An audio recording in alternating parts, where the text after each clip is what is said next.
Olá pessoal, olá turmas de 2020.1 em técnicos em enfermagem. É um prazer estar com vocês. Sou Ana Paula Ribeiro, enfermeira, e estarei por esse mês, com 4 aulas com vocês e alguns momentos online para a gente discutir os assuntos que iremos tratar na disciplina. A disciplina que irei ter com vocês será microbiologia e parasitologia, onde iremos trabalhar a questão da vida microscópica. Então, quem são esses micro-organismos que causam tantos problemas de saúde para nós seres humanos, Vamos lá.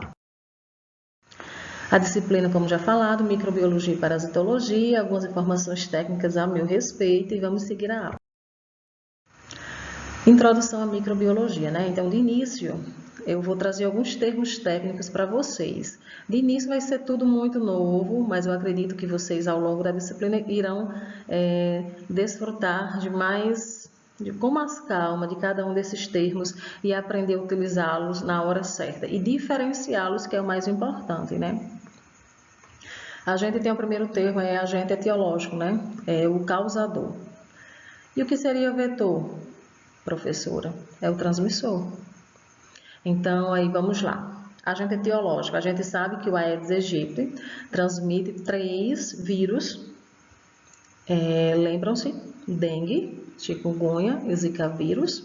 Então, o agente etiológico, são esses 3 vírus que estão em quem? Qual vetor?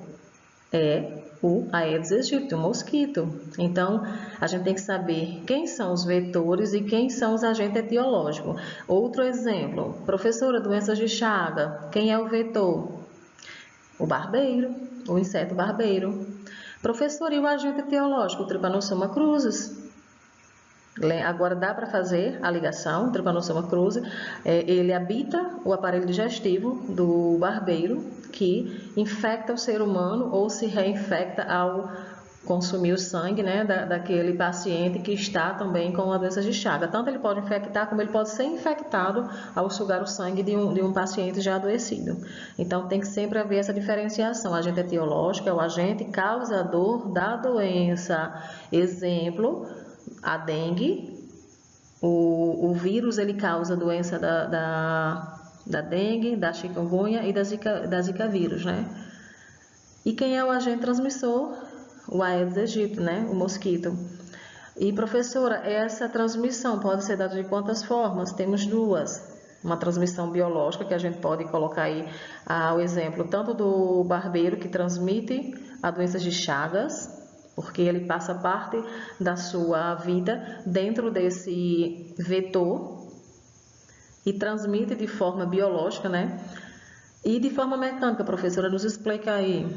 Exemplos, as moscas, elas pousam sobre alguns, por exemplo, fezes, lixos, outros tipos de micro-organismos, elas pousam e sobre as patas dela, com as patas, elas aderem-se a algumas bactérias e ao pousar na nossa alimentação, ela pode estar transmitindo uma bactéria para a nossa alimentação e a gente ter, por exemplo, uma infecção gastrointestinal decorrente dessa infecção. Nessa transmissão, a gente diz que é uma transmissão mecânica. Por quê? Porque o agente etiológico não está dentro do vetor mosca, ele está sobre as perninhas dela, ao qual passará para nós. Então, existe uma diferença. Quando o agente etiológico ele está dentro do vetor, ele convive com o vetor e onde ele está apenas pegando uma carona, Então, acho que deu para diferenciar. Período de incubação. Então, todo tipo de infecção, ao sermos infectados, seja por vírus, bactérias ou fungos, existirá um período de incubação, que é onde aquele agente etiológico precisará estará infectando, o ser humano e ele passará alguns dias para poder apresentar os primeiros sintomas. Patogenicidade, professor, o que seria a capacidade de causar a doença? Se um micro-organismo ele é mais ou menos patógeno, A patogenicidade, a capacidade dele de adoecimento. E virulência, professor, o que seria? Virulência é a rapidez ao qual é dada a provocação da doença. Então, qual a virulência do... Vamos lá, colocar um vírus que está em alta. A virulência do coronavírus, ela é alta porque a forma de transmissão dela é por via aérea, por gotícula, por contato com secreção que o paciente infectado vá depositando em alguns equipamentos, em algumas áreas de acesso coletivo. Então, a virulência desse vírus, coronavírus, ela é muito rápida, é altamente virulenta, justamente por essa situação, porque ela infecta outros muito rápido, porque a forma de transmissão ela é muito rápida e muito simples. Vamos lá para o próximo slide. Prevenção. O que seria prevenção? Nada mais é do que as medidas para evitar a doença. Então, como eu me previno para o coronavírus? Vamos usar ele, já que ele está tão ativo, está tão momentaneamente sendo a bola da vez, né? Quais as medidas de prevenção que a gente precisa tomar? Higienização das mãos, muitas vezes ao dia. Água e sabão, gente. Então, se vocês estão dentro de casa ou no ambiente de trabalho que tem acesso a água e sabão, utilize água e sabão. A eficácia é muito melhor do que álcool em gel. Álcool em gel, sim, utilizar somente quando você não tiver possibilidade nenhuma de fazer a lavagem das mãos. Outra forma de prevenir, uso de máscara. Professora, e não diziam que era somente para as pessoas que apresentassem sintoma? Não. Hoje, infelizmente, nessa situação que estamos, pandêmica, o uso da máscara é indicada para todas as pessoas, estejam elas acometidas por algum quadro viral, gripal ou não. Então, ao sair na rua, previnam-se com máscara de proteção, distanciamento social aí de 1,5 m, 2 metros entre pessoas, nada de aglomeração, lavem bem as mãos e usem álcool em gel quando não puderem fazer essa lavagem corretamente. Profilaxia, professor, o que seria? Medidas contra a doença já estabelecida. Então, o paciente que está acometido pelo Covid, né, 19, as medidas profiláticas seriam ela o quê? Observação do avanço da doença, da apresentação dos sintomas, se houver o agravamento dos sintomas e precisar de acompanhamento médico, que vai precisar desde o início, mas vai precisar de uma internação intra-hospitalar, será indicado, né? E que a gente torce para que esse paciente não evolua para a UTI, perdão. Então, essa profilaxia é justamente o tratamento que a gente vai dar ao paciente, o acompanhamento da apresentação do quadro dele e as medidas que iremos utilizar para os cuidados, né? Incidência. O que seria incidência? São o aparecimento de novos casos. Então, hoje, nós temos aqui, estamos na cidade de Açu, né? Hoje, estamos já com 41 casos, né, positivos na cidade, 2 óbitos e tantos outros, né, suspeitos. Professora, e a incidência, esses novos casos não podem diminuir? Podem. Então, para o Covid hoje 19, a gente usa essas medidas de prevenção para evitar que a incidência de novos casos apareça. A gente precisa barrar essa apresentação de novos casos. Nós temos aí a China como o primeiro país que apresentou, né, os primeiros infectados por Covid e já conseguiram barrar a incidência de novos casos. Então, a China já tem esse número já estancado. Então, novos casos, professor, está aparecendo na China? Não. E os restantes dos países no mundo? O que está acontecendo? Então, o que eu posso dizer para vocês é que algumas barreiras e algumas medidas de segurança inicial podem não ter acontecido na hora certa. E esse aparecimento de novos casos continua todos os dias. Inclusive, o Brasil é um deles, Estados Unidos também, como quase todos os países da América do Sul e muitos outros países da Europa, né, e da Ásia ainda estão apresentando novos casos. Não está ainda feito um controle, porém alguns países já têm, graças a Deus, os novos casos controlados sem nenhum aparecimento. Professora, e a prevalência? A prevalência a gente usa para falar sobre casos antigos e os casos novos que forem aparecendo. Então, isso aí a gente vai estudar a longo prazo, essa questão da prevalência, né? Professora, eu escuto muito a questão epidemia, pandemia, surto. E o que seria isso, né? Então, epidemia é algo que eu já espero que aconteça naquele determinado tempo, mas que em dado momento ele ultrapassou as barreiras que nós já esperávamos. Exemplo, o vírus apareceu na China, se alastrou, é uma epidemia. E alastrou-se por várias províncias. Então, saiu do controle, então excedeu o que eles esperavam, né? Saiu do controle, aquele controle de apenas uma cidade, e invadiu os demais distritos, né? Isso é uma epidemia, né? Que é o número maior do que o esperado. E pandemia, professora? Eu vou mostrar depois com vocês esses termos em figurinhas para ficar mais fácil de gravar os termos. Então, pandemia é quando eu tenho esse mesmo aparecimento da doença em vários locais diferentes. Como assim, professora? Nós tivemos o aparecimento do Covid na Ásia, começando lá na China, né? E se espalhando. Tivemos casos aparecendo na Europa e continuou em todas as cidades da Europa. Foi para América do Sul, América do Norte, então pegamos todos, a Oceania também, né? Pegamos todos os continentes do nosso planeta, né? Há registro do Covid em todos os continentes, em todos os países. Não posso dizer que em todas as cidades ainda, mas em todos os países há registro do Covid. Então é uma pandemia, saiu daquele foco de um país e passou para os demais, né? Então esse termo pandemia é para quando uma determinada doença está no mesmo momento em vários países, né? Endemias é a prevalência de determinada doença em uma área geográfica restrita. Vamos lá colocar endemia. Vocês já ouviram falar que quando a gente viaja para o norte, né, a gente precisa tomar a vacina contra a febre amarela, porque lá no norte a prevalência, né, da febre amarela é muito grande, então está restrita àquela área. Então, endemias é uma determinada doença que aparece só naquela área, não tem risco de vir para as outras, de vir para o sul, porque é uma doença restrita àquele local. Então, a gente sabe que o clima lá do norte, da Amazônia, é totalmente diferente do sul do país, né? Então, lá um clima quente, o outro um clima frio. Então, você vê já a diferença. Então, vai haver alguns tipos de doença que é prevalente, é endêmica somente de uma região. Então, eu citei a febre amarela para a gente ter uma noção. Vamos lá aqui, olha o mapinha, que coisa linda, né?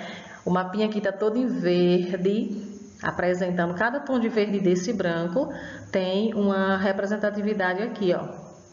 Essas áreas em branco, esses estados, né? Grande parte do Nordeste, do Sudeste, do Sul e do Centro-Oeste, né? Centro-Oeste aqui dos 3 estados, 2 estão praticamente livres da doença, né? Mas a gente vê aqui, ó, que na região norte, ó, todos os estados da região norte, incluindo um do Centro-Oeste, tem casos registrados, casos endêmicos contra a febre amarela, né? Isso aqui é um mapinha de 2014, né?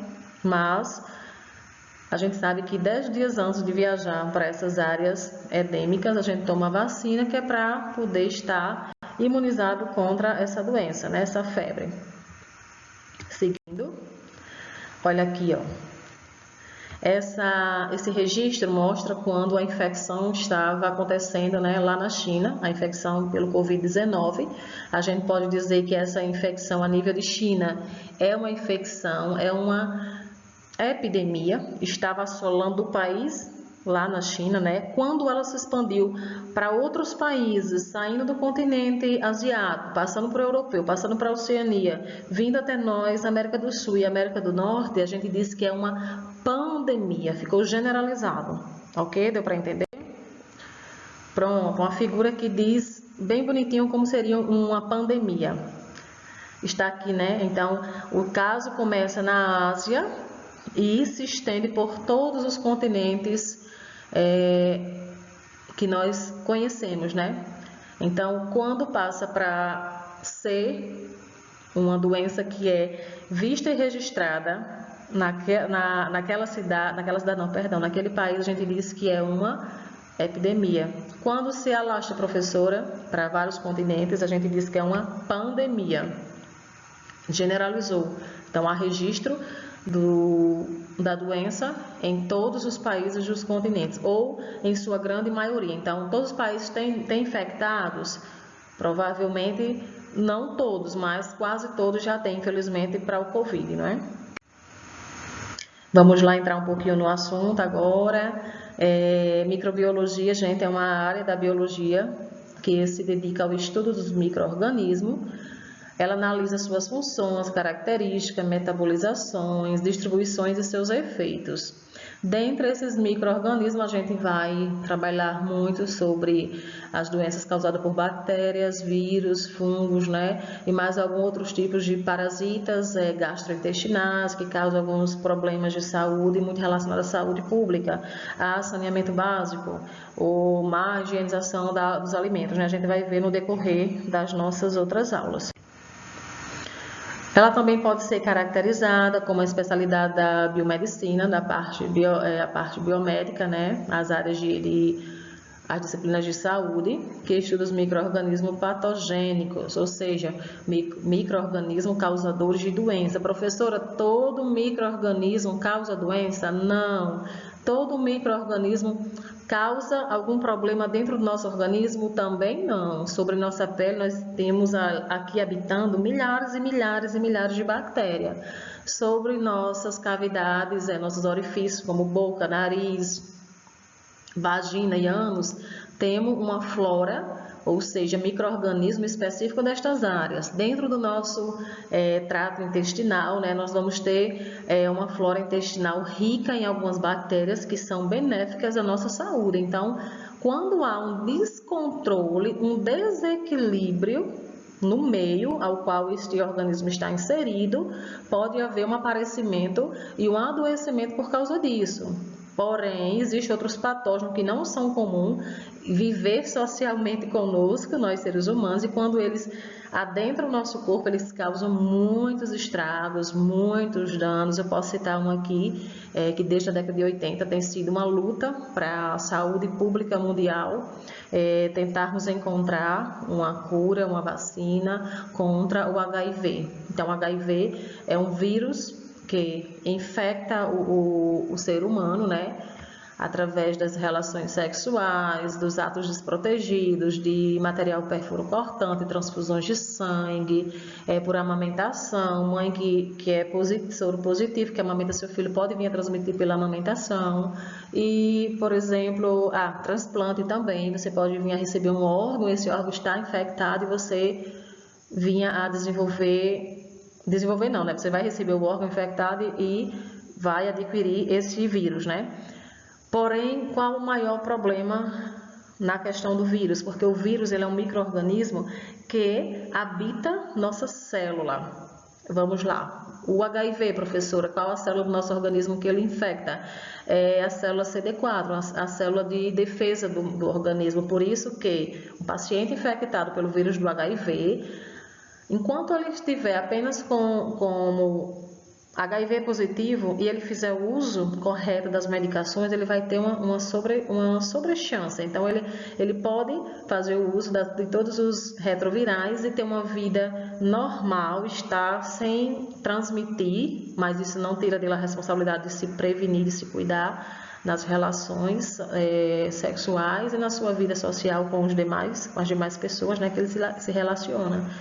Mas, se ele desenvolver a AIDS, que é a doença, a atividade do vírus com a destruição das células de defesa, aí sim, nesse caso, perdemos as células de defesa, a célula CD4, né? E isso vai fazer com que nosso corpo esteja totalmente suscetível a qualquer outra infecção. Então, a gente diz que o paciente soropositivo, ele, depois de desenvolver a AIDS, ele é um paciente que está com a imunidade praticamente zero.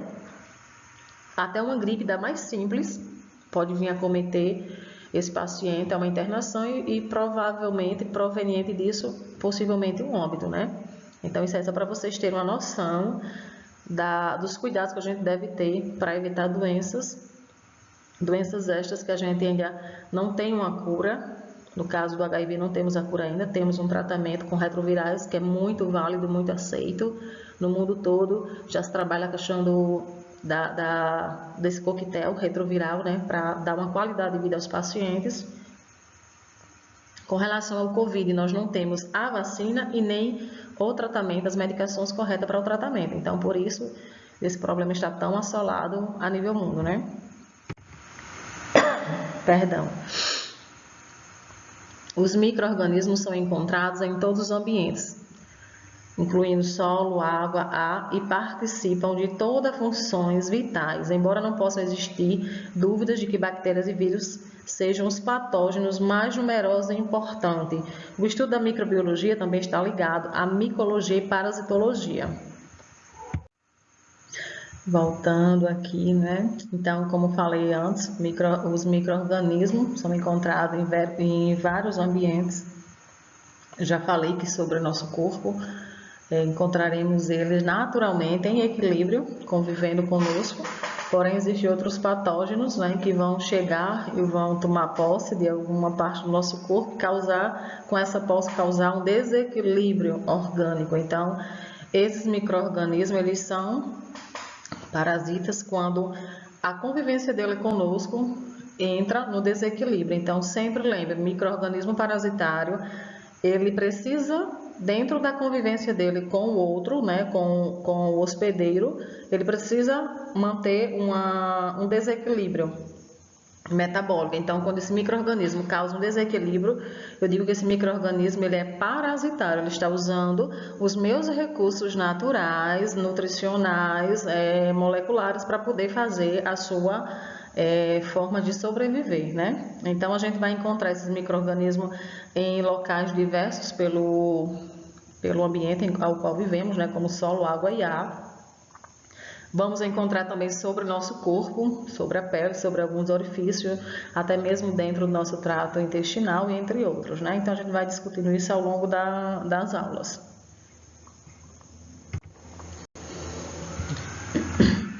Apesar da microbiologia ser um estudo das formas de vida que só podem ser vistas microscopicamente, né? Então, sabemos que micro-organismo vem do nome micro, muito pequeno, então, a olho nu, nós não podemos ver. Agora, diferente, olha uma coisa interessante, eu não consigo detectar a olho nu uma bactéria.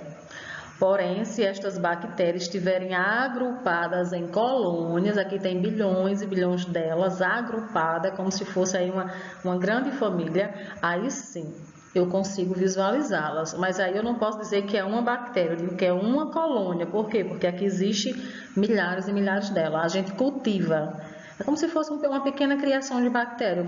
Eu vou propiciar um meio, ou seja, o alimento e um local correto para ela se propagar, né? Então, eu posso, em laboratório, cultivar placas de diversas bactérias, porém, isso deve ser feito por pessoas preparadas, técnicos na área de laboratório ou pessoas especializadas na área de microbiologia, estudiosos em geral, né, bioquímicos, farmacêuticos. Então, essa vivência do laboratório de cultivo para descobrir, seja para estudar um micro-organismo, seja para descobrir um novo tratamento para aquele determinado problema. Então, assim, vai existir em laboratório cultivos de diversos tipos de bactérias, né? Então, isso é dado somente em laboratório, gente. Isso não é coisa para se fazer em casa, entendeu? Isso aqui é sério. Então, tem que ser por pessoas que conheçam o que estejam fazendo.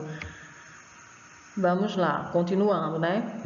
Alguns grupos estudados podem ser vistos a olho nu quando se encontra agrupada em formas de colônia da mesma espécie, como os fungos e as bactérias. Perdão, eu citei somente a bactéria, mas os fungos também a gente pode observar. Vamos lá, vou mostrar um exemplo para vocês. Quem nunca esqueceu um restinho de comida lá no forno, no fogão de casa? Eu já esqueci algumas vezes, né? E quando você abre, depois de dias, sobre aquele alimento vai estar como se fosse uma névoa. Ali a gente pode dizer que é uma colônia de fungos, pode dizer não, afirma-se que é uma colônia de fungos. Outro tipo que a gente pode ver um fungo, na época de chuva a gente vê que matérias em decomposições, restos de madeira, de árvore, de poda, nascem muito como se fossem umas plantinhas aderidas lá à matéria orgânica. Ali é um fungo, eles são excelentes, vamos dizer, eles decompõem, né? Junto com as bactérias, eles ajudam a decompor matéria orgânica, eles se alimentam de alguns tipos de matéria. E para você ver a importância, né? Bactéria causa doença, fungos causam doenças, vírus causam doença, mas também não são todos eles, viu, gente? Então, alguns causam sim, outros, porém, tem aí tem neles um grande suporte para estudos como melhoria genética de alguns alimentos, questão de descoberta de novas vacinas, de medicações, de decompositores de matéria orgânica. Então, são tantas e tantas coisas que a gente, ao longo das aulas, a gente vai discutir. É um mundo maravilhoso para nos deleitarmos, né? E entendermos o mundo à nossa volta. Vamos continuar, né? Então, aqui já mostrado algumas colônias, bactérias e fungos, e a gente só pode ver a olho nu quando eles estão em formação grupal, quase nunca em unidade, né? O fungo até dá para ver, alguns tipos de fungo, como o próprio cogumelo, que é aquele que é comestível, né? Mas tem alguns outros que só quando estão em apresentação de colônias, em grupos. O que a microbiologia estuda? A gente já deve imaginar, se é microbiologia, a gente vai estudar seres microscópicos, né? E sua convivência conosco. Se é parasitário, a gente vai sempre lembrar que o termo parasitário está de um agrupamento de dois seres, onde a junção desses dois seres vai haver um desequilíbrio. Um vai estar sugando do outro, vamos usar desta forma, sugando algo vital à sua saúde, né? À sua sobrevivência. Então, o que as bactérias fazem? Algumas bactérias, elas são apenas bactérias locais, onde elas vão estar presentes naquele local, né? No ferimento, e vão consumir naquele ferimento tecido. Isso alguns tipos de bactérias fazem isso. Porém, existem outras bactérias que vão adentrar a corrente sanguínea, vão entrar na corrente e produzir toxina. O que seria isso, professora? Ela iria produzir uma substância que causaria a doença, né? Então, a gente vai discutir isso quando a gente estiver trabalhando melhor bactéria, vírus e fungos. Eu estou só falando por cima para a gente ter uma noção, mas quando a gente for detalhar cada grupo, a gente vai ver as especificações por grupos, ok, pessoal? Continuando aqui, né, a leitura do slide. Dentro dos estudos da microbiologia, são analisadas formas de vida que só poderiam ser vistas com auxílio do microscópio, sendo principais grupos fungos, que serão esses que iremos trabalhar mais, fungos, bactérias, as algas microscópicas, os protozoários e vírus. Gente, desses aqui, a gente vai trabalhar, vai enfatizar mais pela questão do tempo. Fungos, bactérias, protozoários e vírus, ok? O outro não é importante, professora? Mas não temos tempo, e para a questão de saúde, a gente vai trabalhar esses, que são os maiores causadores de doenças, né? Além destes grupos, a microbiologia também realiza o estudo de parasitas, e vermes e helmintos. Aqueles vermezinhos indesejados, vermes gastrointestinais, né, que causam muitos danos à saúde de populações menos favorecidas e com grandes problemas de saneamento básico. Então, quanto mais carente, quanto menos condições de vida essa família tem, mais os membros da família, né, no caso desses grupos, podem ter problemas com parasitas, como vermes e helmintos, ou seja, aqueles famosinhos vermes, né, que nem as lombrigas, as solitárias. A gente vai discutir isso dentro de cada tema que for trabalhado, né? Mais para frente veremos. Vamos lá, uma pincelada de vírus, né, já que a gente está vivenciando aí um momento pandêmico, onde um vírus assola nosso país inteiro. O Brasil não está fora desse contexto, nossa cidade, nosso estado não está fora. Então, estamos dentro de um estado de calamidade pública, onde um ser minúsculo causa danos irreparáveis, né? Chegando a levar diversos pacientes a óbito, infelizmente. Então, reforçando, gente, o pedido que é feito pela Organização Mundial de Saúde, pelo Ministério da Saúde aqui no Brasil, pela CESAP aqui, que é a nossa Secretaria Estadual de Saúde, por nossas cidades, que as secretarias municipais estão reforçando. Gente, se você tem como ficar em casa, fica em casa, se protege sua família, usa as medidas cabíveis para se prevenir, cuida bem da higienização de vocês, orienta os que não sabem tanto, para de estar passeando, transitando em locais públicos, casas lotéricas, bancos, praças públicas, transporte público. De fato, só sai se houver necessidade. E deixa aquelas pessoas que são grupos de risco em casa, cuida delas também. Então, idosos, pacientes crônicos, crianças, gestantes. Esse pessoal não precisa estar exposto. Então, cuida das pessoas que estão próximas a ti para poder ter uma qualidade de vida melhor. E você também se cuida se precisar sair, né? Então, Gente, reforçando, não é brincadeira, não é achismo, não é para meter medo, mas é realidade. Então, vocês têm a obrigação de saber as causas dessa doença, as perdas irreparáveis que muitos de nós ainda terá. Eu espero que nenhum de nós tenha, né? Mas infelizmente, dia após dia os números aumentam, então vamos nos cuidar, né? Fica em casa quem pode, quem for sair, cuidem-se ao sair e ao retornar para casa, ok? Voltando aqui à aula. A virologia, né, o estudo dos vírus, né, é o ramo da microbiologia que estuda esse micro-organismo. Os vírus não são classificados como seres vivos. Há uma controvérsia, né? Então, existem ramos da ciência que diz que um organismo, para ser considerado um ser vivo, ele precisa produzir seu próprio alimento, precisa fazer a metabolização de alguns nutrientes, de algumas síntese, e o vírus não faz, gente. O vírus, ele é um parasita intracelular obrigatório. E o que danado seja isso, professor? Explica isso melhor. Vamos lá, gente, com calma. Bactéria consegue sobreviver fora de seus hóspedes, né? O hospedeiro vem de hóspede. Ah, professora, eu estou começando a entender, ok? E o vírus, professora? Por que o vírus, para alguns ramos da ciência, a gente diz que ele não é um ser vivo, mas se ele causa tantos problemas de saúde, ele se multiplica tão rápido, por que então que se acha isso? Lembra que eu disse que para alguns o micro-organismo precisa ter uma produção que consiga se manter sozinho, sem que precise de outro?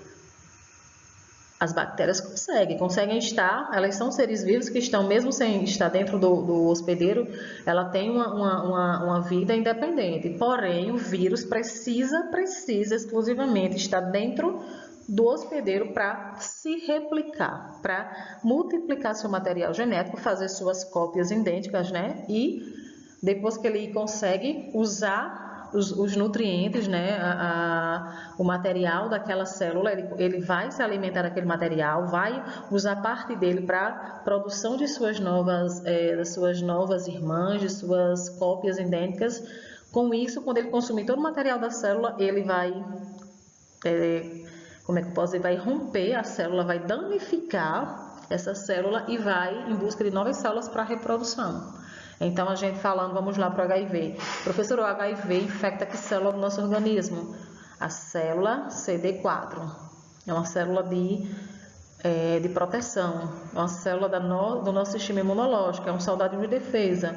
Professor, então, se ele infecta, o que é que acontece se nós temos trilhões dessas células no nosso organismo e o vírus infectar todas?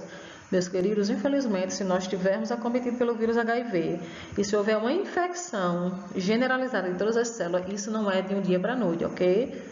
De paciente para paciente, de tratamento para tratamento, isso pode ser retardado. Então, tem pacientes que vão ter uma vida normal sem essa destruição tão rápida das suas células de defesa. Quem faz e cumpre o tratamento adequadamente e bem orientado.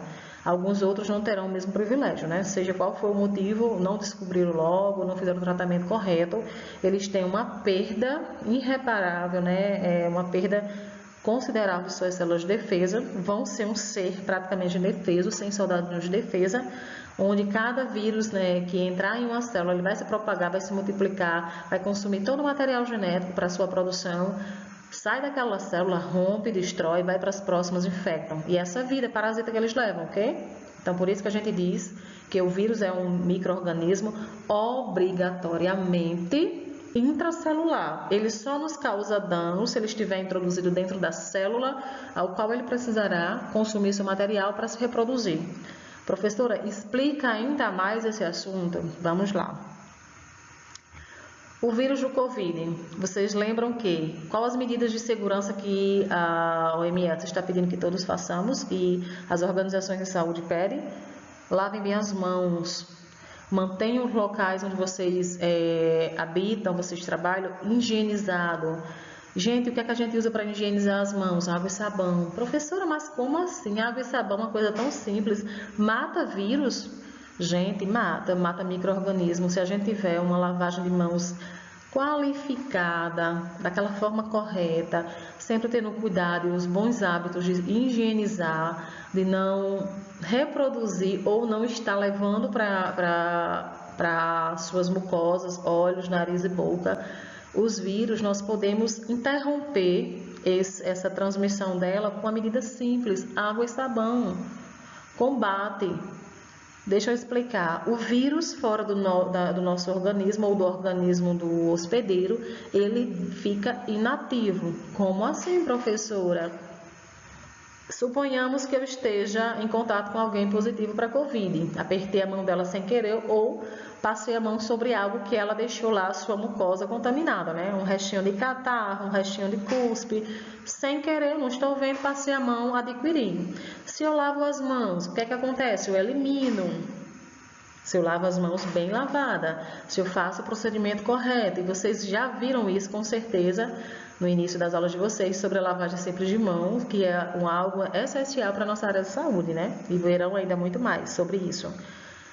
Professora, quer dizer que eu posso interromper o ciclo de contaminação fazendo esse cuidado básico? Sim, consegue interromper.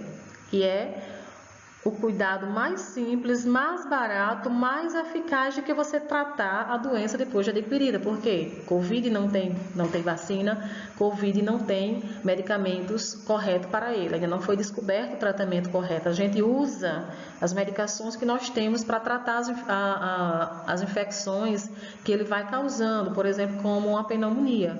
Mas não é eficaz da mesma forma que uma pneumonia sem ser por Covid, entenderam? Qual a diferença? Professora, se é tão simples e barato nós evitarmos o Covid por medidas de higienização, por que isso não é feito? Gente, isso depende de cada um de nós, então eu preciso estar sabendo que isso é uma medida simples e barata e acessível para mim poder reproduzi-la. Então, se a gente usa lá o que, professora? Máscara de proteção ao sairmos, distanciamento social entre eu e o colega, você lá e eu cá, pois não é? Não é assim que diz, 1,5 m, 2 metros de distância. Eu evito locais públicos de grande aglomeração. Eu utilizo a higienização das mãos com água e sabão, professora, bem correto, sempre que necessário. E quando não posso lavar, eu uso o quê? Álcool em gel. Pronto, gente, isso é o que nós precisamos para barrar os novos casos que estão aparecendo. Professor, e por que isso não é propagado? Mas é muito mais fácil a mídia vender o tratamento, os gastos, do que incentivar um cuidado simples. E não é coisa da minha cabeça não, gente, é estudo. Não sou eu que digo, eu estou reproduzindo apenas o que outras pessoas antes de mim já falaram, já testificaram, que a lavagem de mãos, a lavagem simples evita muitas doenças. Posso estar até mandando material para complementar esse pensamento aí para vocês, ok?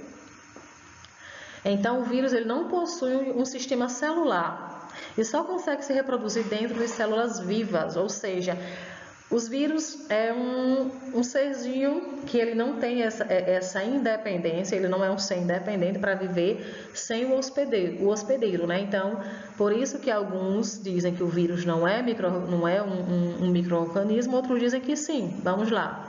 Só temos que estudar bem para evitá-lo, né? Seja lá qual for a vertente que vocês vão seguir agora. Alguns tipos de vírus são considerados patógenos. O que seja essa palavra, professora? Patógeno. Patógeno, causadores de doença. Professora, e todos os vírus não causam doença? Não, gente. Alguns vírus não vão nos causar doença. Outros sim. Professora, e por que a gente acha que todo vírus, ou toda bactéria, ou todo fungo é causador de doença? Porque a gente não estuda, porque a gente não pesquisa, porque a gente não presta atenção na aula, porque a gente tem uma leve tendência a esperar que o outro faça por nós e pegue tudo pronto, ok, pessoal? Então, vai existir bactérias do bem que ajudam a decompor material orgânico, que ajuda a produção de medicamento. Deixa eu dar uma informação. Nosso primeiro antibiótico, a penicilina, foi descoberto por um acaso, porque se descobriu que a bactéria, né, no contato com dentro de uma cultura lá, foi descoberto que ela tinha uma reação diferente, né? Então, Se descobriu como, professora? Foi grandes estudos? Não, foi um acaso. Eu explico isso para vocês dentro da aula de bactérias e a gente deixa bem detalhado. Então, o nosso primeiro antibiótico, ou seja, medicamento apropriado para combater bactéria, a penicilina, foi descoberto por um acaso em um laboratório. Então, eu vou explicar essa história depois, eu mando para vocês em PDF, para vocês se debruçarem na história, né? Vamos lá, continuando. Ou seja, esses agentes, né, patógenos, eles provocam doenças nos seres vivos em que estão incubados. Eles são invasores, entram no nosso organismo, nos infectam, consomem nossos nutrientes, porque eles não produzem esses nutrientes, então consomem de nós, né, danifica o nosso sistema, há um desequilíbrio. Lembram que eu disse que um agente, um micro-organismo, ele tende a ser patógeno? Não, obrigatoriamente ele só é patógeno quando ele causa desequilíbrio no seu hóspede, no seu hospedeiro. A gripe, né, a gente sabe que é uma doença causada por um vírus, né, a gente tem aí o H1N1, por exemplo, e tantas outras. A AIDS, que já falamos do HIV, né, que é o vírus que causa a doença da AIDS.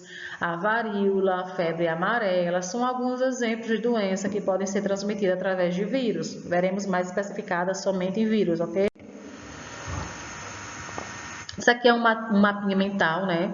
Uma forma de vocês estudarem um pouquinho o coronavírus, já que ele é o vírus, o bicho-papão do momento, né? Vamos falar assim, mais no popular, né? Aqui eu peguei pela Sanar, é um grupo ao qual eu estudo por ele também, né? Sou professora, mas estudo, sou uma eterna estudante. Então, aqui vocês vão ficar bem familiarizados, né, com a forma de contágio, a forma de prevenção, sintomas, quais sintomas, né, ele apresenta. Pode ser tido como apenas um quadro viral. Inicialmente, ele se apresenta como se fosse uma gripe comum. Um quadro viral simples, mas pode evoluir, causando grandes danos aos seus hóspedes, né? Aí aqui a gente vê os fatores de risco. Lembram que a gente diz que os idosos são grupos de risco, pacientes crônicos, pessoas com doenças imunológicas, imunossuprimidas. O paciente com HIV positivo, ele é. Paciente com lúpus também ele é. Paciente em tratamento oncológico também ele é. Um desses de grupos de risco, né? A gente vê muito aqui os idosos, pessoas com sistema imunológico comprometido, né? Contágio, professora, de pessoa a pessoa, ou pelo ar, ou por gotículas de saliva, tosse, espirro, catarro e até mesmo pelo toque. Então, se eu estou infectada e toco outra pessoa, vamos supor que eu cocei o nariz, pus a mão na boca, então eu estou com esse contato com mucosa, com secreções, muco, né? Então, eu posso estar levando para outras pessoas sem querer, né? Incubação. Este vírus aqui. Então, gente, cada vírus, cada doença que ele causa, cada um vai ter tempos de incubação diferente, ok? Isso aqui não é para todos, é para o coronavírus, o Covid-19. O tempo de incubação é o momento que eu sou infectado, é o momento que ele vai ficar na janelinha, ali fechadinho, escondido, sem mostrar que está positivo. Então, ele vai ficar escondidinho no organismo, vai se multiplicar para depois sair daquela primeira célula e invadir as demais, ok? Então, é de 2 a 14 dias a incubação. E prevenção, fica em casa, né, gente? Eu já disse aí, ó, na aula, um monte de dicas para vocês se prevenirem. A melhor dela é o quê? Isolamento social. Fica em casa se puder, ok? Se não puder, pelo menos se previna e cuide de si e cuide de todos da família, ok, gente? Sintomas: febre alta, não é aquela febrezinha menos de 38, não, é febre alta, tosse seca, pode ter coriza ou não, pode ter tosse ou não, gente, isso não é via de regra para todos, nem todo mundo vai ter os mesmos sintomas. Assemelha-se a uma gripe. O diagnóstico, né? Como é que é feito? Então, se você apresenta um quadro gripal, está apresentando aí 2 ou 3 sintomas, você já é um suspeito.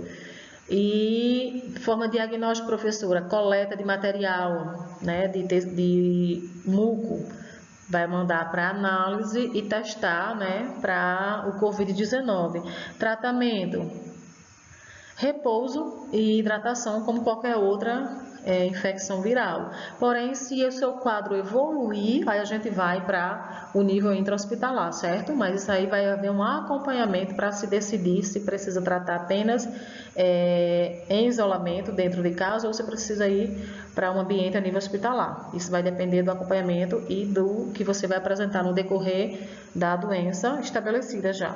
Vamos lá? Além de estudar as estruturas, né, e as demais propriedades do vírus, a virologia também se foca na pesquisa de formas de desenvolver vacinas, terapias para conter infecções virais. Gente, por mais inacreditável que seja, o vírus é um ser danadinho, causador de muitas doenças estas bem comuns à nossa região, ao nosso país. Mas vocês acreditam que o vírus também tem suas partes boas? Lembra que eu disse? Nem todo selo é patógeno. Professora, de novo essa palavra? Sim. Patógeno a gente usa quando esse agente ele causa doença. Se for um vírus que não causa doença e é utilizado no melhoramento genético, na produção de vacina ou na descoberta de um tratamento, gente, ele não é patógeno, ele tem uma outra utilidade para a nossa saúde, ok? Isso depende de estudo. Do mesmo jeito é para as bactérias, do mesmo jeito é para os fungos. A gente come fungo. Exemplo, aquele cogumelozinho que a gente gosta de comprar, o champignon. Lembrei do nome. O champignon é um fungo, mas tem outros fungos que já vão causar doença. Porém, a gente precisa saber a patogenia desse indivíduo, se ele causa doença ou não, né? Aqui umas formazinhas legais para vocês verem. Isso aqui é a forma de um vírus. Aliás, perdão, essa forma viral é do HIV. Ele é uma bolinha, né, mais formato esférico com essas pontinhas, como se fosse pequenos pontos formando uma proteção. A hepatite, o vírus da hepatite, ele é circular também, apresenta como se fosse outros pontinhos sobre a sua parte externa. O ebola vírus, ele já tem uma forma mais, eu não posso dizer cilíndrica, mas ele é uma forma mais contínua, como se fosse algo muito comprido, uma massinha, uma coisinha mais, como se fosse um pequeno verme. Esse é o vírus do ebola, um vírus altamente letal, muito problemático no continente africano, viu, gente? Adenovírus, você veja que ele tem uma forma geométrica bem diferenciada, vários lados, até bonitinho a forma, né? Mas não os causadores da doença. Vírus do causador da gripe, né? A influenza. Então, e bacterovírus, esse aqui. Bacterófago, perdão, eles têm esse formatinho como se fosse uma aranha, um corpinho e essa cabeça. Dentro dessa cabeça é onde está o material genético dele, viu, gente? Então, essas pernocas, parecendo uma aranha, ela se fixa a esse vírus aqui, bacterófago, tem até esse nome inicial como se fosse bactéria. Ele é muito, como é que se diz? Ele é muito mais levado a infectar bactérias. É um vírus de bactérias, né? Então, ele tem esse nominho, bacterófago, porque justamente é um vírus que infecta bactérias, que é um ser mais evoluído que o vírus, ok? Então, vou explicar bem direitinho, ele vai estar aparecendo na parte de bactéria para vocês depois, certo? Nas próximas aulas. Tá aqui as bactérias, é um ser, uma célula única, ele não tem divisão, o nosso, né, a nossa célula, ela é super dividida, muito bem organizada, então a célula é como se fosse uma bolinha, dentro dela o material genético, que é o nosso DNA, né, que é todas as informações sobre o que nós somos, as nossas características, né, então vai estar em volta, em outra proteção, né, em volta no núcleo. Então, existe essa proteção do DNA, porque se é algo vital, se é algo mais importante que a célula tem, ela está protegida, ela está lá dentro de um pequeno forte, onde aquele DNA não sai para nada. Ela vai ter sempre enzimas trabalhando para ela, mas ela não sai de dentro do núcleo, ok? Isso são para as células pluricelulares, no caso, para as eucariontes, perdão. seres eucariontos têm essa célula bem definida, bem bonitinha. A gente vai ver isso bem direitinho quando estiver estudando a parte de bactérias.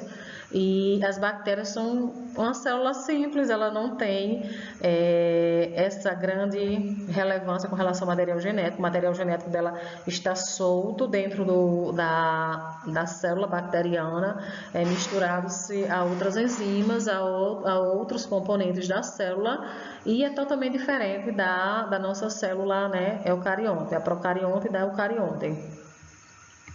Vamos seguir mais adiante. Aqui, ó, a importância da bactéria. Ela não tem, importância não, perdão, gente, informação sobre a bactéria. Ela não tem o seu material genético armazenado por uma membrana, diferente das nossas células eucariontes, né? Ela tem além da célula, dentro da célula ela tem um núcleo. Dentro do núcleo ela guarda algo de precioso, que é o nosso material genético, ou seja, DNA. Na bactéria não tem isso, ok? Essa é uma grande diferença das células procariontes e eucariontes. Então, essa diferenciação que vocês precisam ter em mente. A gente vê isso muito em biologia, no ensino fundamental, no ensino médio, mas precisa ser relembrado agora também. Vamos lá, micro-organismo. Olha, eu antecipei, está aqui o slide pronto. As procariontes têm o seu material genético, não é tão organizado quanto as eucariontes, que elas são bem distribuídas, seu material, vamos lá. Gente, está aqui a célula. É um corte da célula, a gente vendo por dentro. Dentro desse outro globozinho que está dentro da célula, nós dizemos que é o núcleo. Esse núcleo guarda quem, gente? O que temos de mais precioso, nosso código genético, nossas informações, o que vamos deixar para as nossas descendências, para os nossos que virão, né? Filhos e netos e, posteriormente, bisnetos, né? A célula procarionte, que é a célula bacteriana, não tem isso, infelizmente. Bom para nós. As eucariontes já têm essa organização celular e proteção do DNA, ok? Morfologia bacteriana. Gente, as bactérias vão se apresentar em formatos diferentes. Então, cocos são ajuntamentos de dois círculos, duas esferas, perdão, dois círculos, duas esferas. Streptococcus é quando eu tenho várias esferas juntas, como se fosse um bichinho comprido, né? São várias bolinhas uma após a outra. Bacilos é como se fossem pequenas salsichas juntas uma da outra, ok?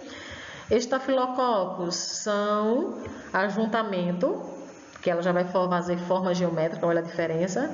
É um ajuntamento de vários cocos juntos, ok, gente? Tétadre, perdão. Ajuntamento de quatro cocos.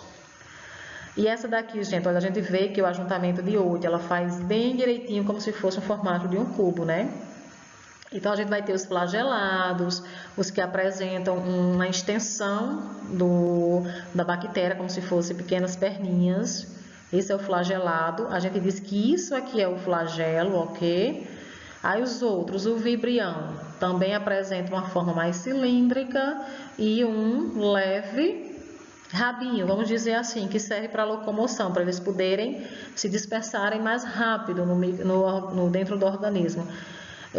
Espirilo, ele tem esse formatozinho também como se fosse uma salsicha compridinha, porém é como se fosse uma salsichinha única, com vários membrinhos, né, que também ajuda na locomoção e na fixação desse micro-organismo nas nossas células, né? Vamos lá, próximo. Assim como os vírus, alguns tipos de bactérias podem transmitir, o que, gente? Doenças para os seres humanos, como a tuberculose, a meningite, a cólera, a pneumonia, entre outras, né? Então, esses patógenos podem vir invadir nosso sistema. Aqui a gente está com uma representação do sistema respiratório, né? Ó. E dentro desse, seja um sistema respiratório superior ou inferior, a gente diz que inferior é quando pega já a parte dos brônquios e pulmões. Então, quando essa infecção é mais interna, na parte interior, a gente diz que assim, é uma coisa mais difícil de se tratar, né? Infelizmente, mas essas infecções tendem a causar muitos transtornos e antes da descoberta, né, antes da descoberta das medicações para tratar infecções bacterianas, a gente tinha perdas de pessoas, perdas de criança por pneumonia. Para você ver, a cólera é uma doença de cunho hídrico, a gente precisa ter Saneamento básico, água potável, condições de vida dignas de qualquer ser humano, acesso a material de higiene pessoal como água e sabão, e a gente evita quem, gente? A cólera, uma doença trazida pelo meio hídrico, por águas contaminadas, ou por má higienização das mãos, ou por má higienização de alimentos que são consumidos crus. Então, tudo isso a gente pode evitar com educação e com investimento em melhoria na qualidade de vida das pessoas. Com saneamento básico a gente já muda muito a vida dessas pessoas que estão vivendo sob uma condição desumana, né? Vamos lá, prosseguindo. A bacteriologia é o ramo da microbiologia que trata do estudo das bactérias. Então, virologia estuda os vírus. Isso, gente, isso tudo dentro da microbiologia e parasitologia, ok? Então, virologia estuda os vírus, bacteriologia estuda as bactérias, micologia, não é mico de ninguém pagar mico não, ok, gente? É mico do estudo dos fungos. E a gente vai vendo ao decorrer das aulas, cada um bem divididozinho, bem explicado. Essas bactérias podem estar convivendo conosco em harmonia, em equilíbrio, sem causar dano a nós, hospedeiros, né? Ou se ela causa um desequilíbrio no nosso funcionamento, no nosso organismo, a gente diz que ele é um parasita. Então, vai haver algumas bactérias que são comuns na cavidade oral. Porém, se houver um desequilíbrio na nossa imunidade, elas podem se propagar, elas podem aumentar muito o seu número e causar vários danos à nossa saúde. Isso não só a nível oral não, viu, gente? A nível, por exemplo, vaginal também, algumas mulheres têm problemas com vaginite decorrente do aumento da flora da vagina, né? E isso vem causando muitos problemas a diversas mulheres. São uma baixa de imunidade, enquanto que esses micro-organismos são seres que convivem nessa cavidade normalmente conosco, mas um desequilíbrio imunológico nosso faz com que eles aumentem e causem danos, né? Infelizmente, a gente vai detalhar tudo dentro do seu assunto. Os fungos, né? Que no caso seria a micologia. É o ramo da microbiologia que estuda os fungos, já tinha falado antes que é a micologia, também conhecida como micetologia, muito menos conhecido, viu, gente, esse nome? Micologia é mais comum. Eles podem ser pluricelulares, unicelulares, pluri vem de muitas, então várias células, ou unicelulares, uma única célula. Podem ser macroscópica, que é o inverso de micro.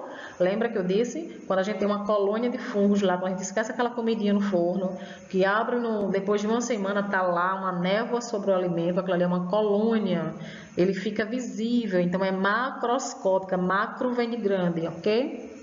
Ou microscópica, é quando a gente não consegue ver o fungo, mas a gente sabe que ele está lá causando alguns danos, né?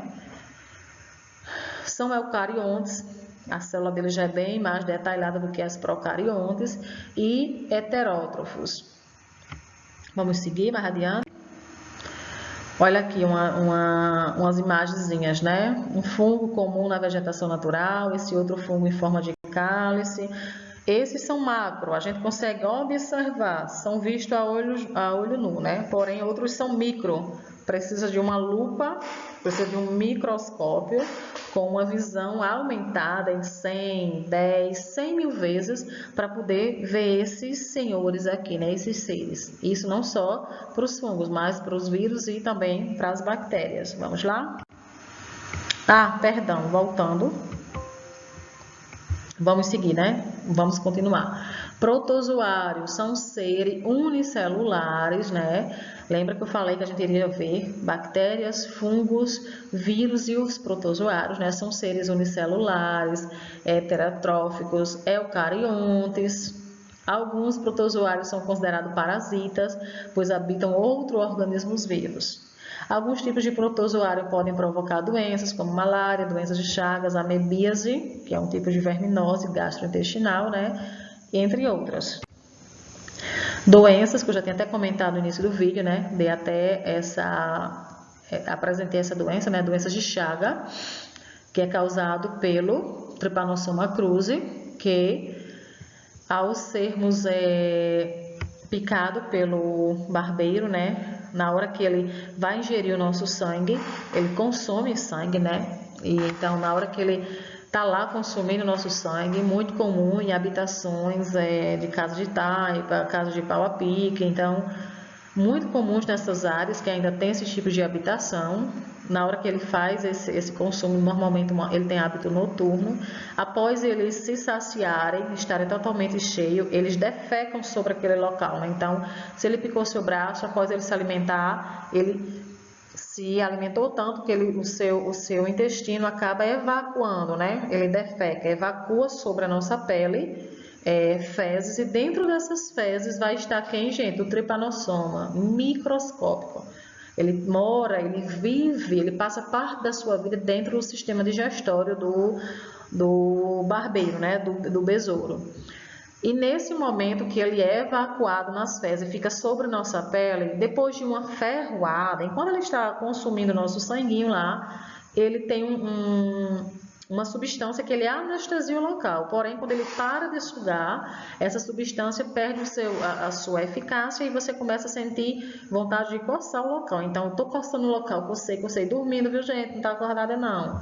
Cocei, mas lembra que depois que ele se alimentou, ele evacuou. E se eu coço, eu estou espalhando aquele material, aquele dejeto, aquela excreção que o barbeiro fez. Então, quase sempre nós adquirimos a doença de Chagas por essa via, mas existem outras, viu, gente? Então, há a questão de você receber um transplante com um órgão infectado, né? No caso, por meio de transplante também. A gente pode consumir um alimento contaminado. A gente lembra... Eu acredito que vocês lembrem do caso de barbeiro ter sido triturado junto com a cana, com aquela cana de açúcar para fazer o caldo de cana, né? E a pessoa consumiu, o tripanossoma é minúsculo, microscópico, foi lá dentro da trituração, né?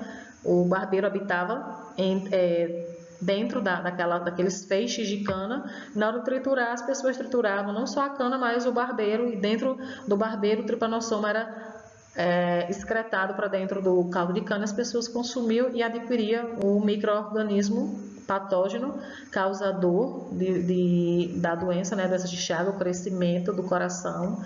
Esse ser se aloja dentro das fibras cardíacas musculares do coração, causando muitos danos, e é uma doença que vai aparecer a longo prazo, não é imediata, ok, gente? E agora, professora? Você me disse que além do barbeiro ser transmissor durante a sua alimentação, a gente também pode adquirir por meio de um alimento infectado, sim. Por meio do açaí também. Há casos de pessoas que se infectaram, porque durante a moagem do açaí, o barbeiro estava lá presente, né? Provavelmente passou desapercebido, acredito eu. E nessa moagem, o Trypanosoma cruzi se incorporou a massa do açaí, e ali pode provocar a doença, gente. Não quer dizer que todo açaí está contaminado, nem todo caldo de cana está contaminado, mas foi detectado já no Brasil infecções pelo Trypanosoma cruzi por meio dessas duas vias, viu? A via de ingestão desses alimentos contaminados. A amebíase é um verme, né, parásito do nosso sistema digestório, onde ele passa parte da sua vida consumindo nossos nutrientes, causando danos, pode causar hemorragia, causar desnutrição, as pessoas podem ficar amarelas, falta de nutriente, com perda de apetite. Então, ela causa muito desequilíbrio. E a gente precisa tratar, descobrir qual tipo, né, que vai dar pelo exame de fezes, né, parasitológico de fezes, e tratar conforme der lá no exame. Vamos seguir? Sim, causa a amebíase, né, a ameba pode causar diarreias, dores abdominais, eliminação de sangue, você vai ter suas fezes com presenças de sangue. Vamos lá, estamos bem pertinho de terminar, ok, pessoal? O ciclo de transmissão da malária. Lembra que eu falei a vocês, febre amarela, malária são as doenças que são endêmicas de algumas áreas. Então, a gente diz que uma doença é endêmica quando ela só dá naquela região, porque o clima é favorável, porque a zona é florestal. Então, assim, vai ter sempre o local que é propício àquele tipo de aparecimento. Então, lembra que eu disse? Então, vamos lá. Isso aqui eu não vou entrar em detalhe para vocês, porque eu vou detalhar exatamente quando a gente estiver trabalhando especificamente cada agente desse, certo? Vamos pular esse. A microbiologia dos alimentos, né? Ela serve, os micro-organismos servem para a indústria alimentar. Está relacionado ao processo de fermentação, a gente vê isso aí nos lactobacilos, né? A gente tem isso no iogurte, nas bebidas fermentadas, bebidas lácteas, a gente tem também no fermento do pão, a gente tem na cevada, a gente tem vários outros cantos da parte alimentar. Empregada também na elaboração de produtos como iogurte, bebidas alcoólicas, além de garantir a qualidade dos alimentos, bem como sua vida útil. Então, a gente vai ter esse micro-organismo também sendo útil à nossa vida. Isso aqui é só a título de informação, viu, gente?